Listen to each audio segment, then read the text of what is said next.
चलिए बिना किसी देरी के इस ultimate class 12 biology study guide में सीधे डाइव इन करते हैं। इस एक्सप्लेनर में हम ह्यूमन डेवलपमेंट के उस पूरे सफर को क्रोनोलॉजिकली ट्रेस करेंगे, बिल्कुल डे 0 से लेकर डे 10 तक। ये सच में एक बहुत ही फैसिनेटिंग जर्नी होने वाली है। लेकिन आगे बढ़ने से पहले इस एक क्लासिक बोर्ड एग्जाम क्वेश्चन को अपने दिमाग में बिल्कुल क्लियर रखिए। पॉलीस्पर्मी को क्या रोकता है और सच में ट्रू प्रेगनेंसी कब शुरू होती है? आमतौर पर लोग सोचते हैं कि बस स्पर्म और एग मिले और प्रेगनेंसी शुरू, लेकिन जैसा कि हम इस सेशन में देखेंगे, रियलिटी थोड़ी अलग है। तो आज के इस सेशन का विजुअल सिलेबस कुछ इस तरह दिखता है।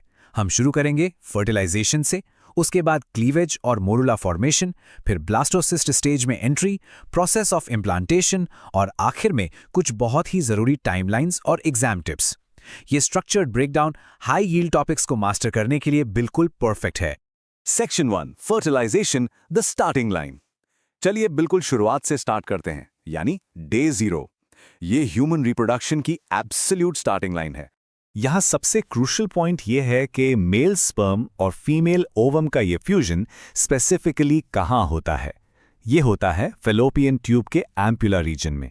यहाँ दोनों पेरेंट्स से 23 क्रोमोसोम्स आकर मिलते हैं और एक सिंगल सेल्ड 46 क्रोमोसोम वाला डिप्लॉयड ज़ाइगोट्स तैयार होता है।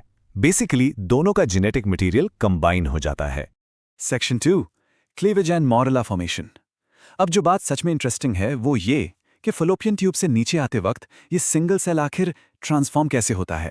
फर्टिलाइजेशन के करीब 30 घंटे बाद ये ज़ाइगोट एकदम तेजी से छोटे छोटे सेल्स में डिवाइड होना शुरू कर देता है। इन नए सेल्स को हम ब्लास्टोमियर्स कहते हैं। पर सबसे हैरानी की बात क्या है, इस लगातार डिवीजन के बावजूद ये पूरा स्ट्रक्चर एक थिक आउटर लेयर के अंदर कंप्लीटली ट्रैप्ड रहता है, जिसे हम ज़ोना पेलुसिडा कहते हैं। इस रैपिड कंटिन्यूअस सेल डिवीजन को ही क्लीवेज कहा जाता है। इस विजुअल से हम एकदम सफाई से देख सकते हैं कि 9 सेल स्टेज के बाद ये ब्लास्टोमियर्स खुद को कितनी टाइटली अलाइन कर लेते हैं। डे 3 आते आते ये एक बिल्कुल कॉम्पैक्ट सॉलिड बॉल जैसा बन जाते हैं, जिसे हम मोरुला कहते हैं। इस स्टेज में आमतौर पर 12 से 32 ब्लास्टोमियर्स प्रेजेंट होते हैं। Section 3 entering the blastocyst stage. Day 4 के आसपास जब ये स्फेरिकल मोरुला आखिरकार यूटेरस में एंटर करता है, तो इसमें एक बहुत बड़ा स्ट्रक्चरल शिफ्ट आता है।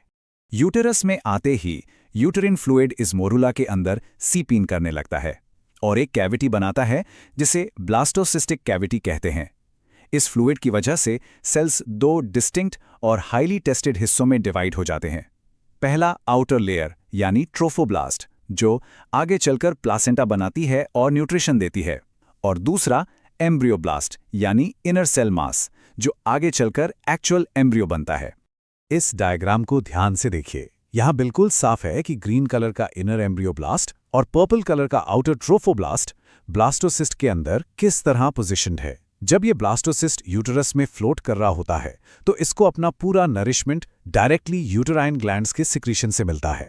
Section 4 the process of implantation. ये सफ़र अब हमें डे 6 पर ले आता है।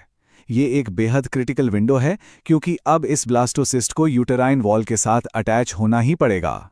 चलिए ह्यूमन इंटरस्टिशियल इम्प्लांटेशन के इन एग्जैक्ट स्टेप्स को ब्रेक डाउन करते हैं। सबसे पहले ब्लास्टोसिस्ट अपनी उस प्रोटेक्टिव शेल यानी ज़ोना पेल्यूसिडा को शेड करता है, जिसे टेक्निकल टर्म में हैचिंग भी कहते हैं।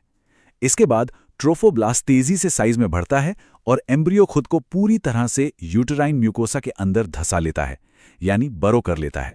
इस बरोइंग प्रोसेस के दौरान ट्रोफोब्लास्ट 2 अलग अलग लेयर्स में डिफ्रेंशिएट होता है, एक इनर साइटोट्रोफोब्लास्ट और एक आउटर सिंसिटियोट्रोफोब्लास्ट।